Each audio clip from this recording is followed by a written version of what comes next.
This video describes vapor pressure and the factors that affect vapor pressure. Vapor pressure is defined as the pressure exerted by gas which is in equilibrium with the solid or liquid phase in a closed system. To understand this concept better, consider a beaker containing water in the liquid phase.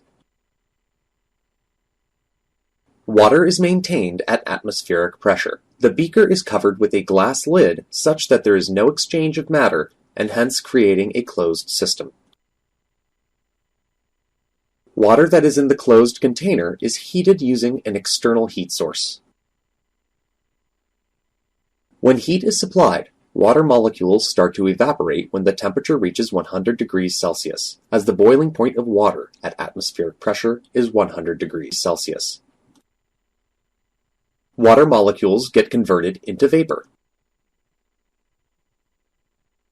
At this stage, the rate of evaporation increases.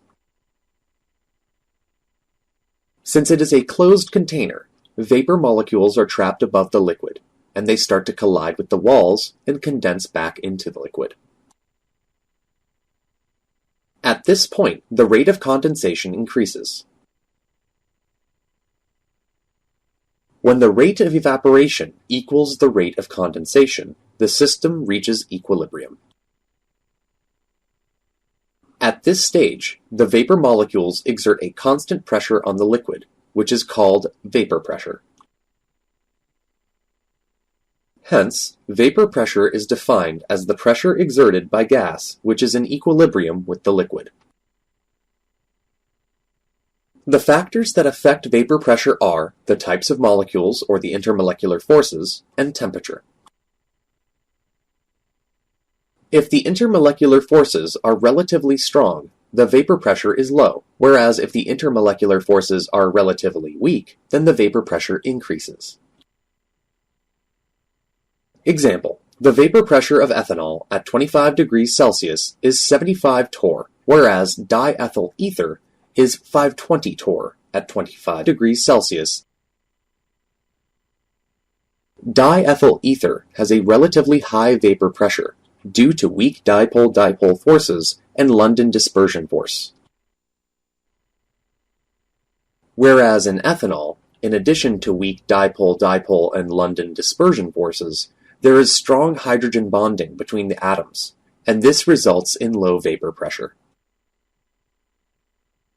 Hence, the vapor pressure of a compound is low if the intermolecular forces are relatively strong, and vapor pressure is high if the intermolecular forces are relatively weak.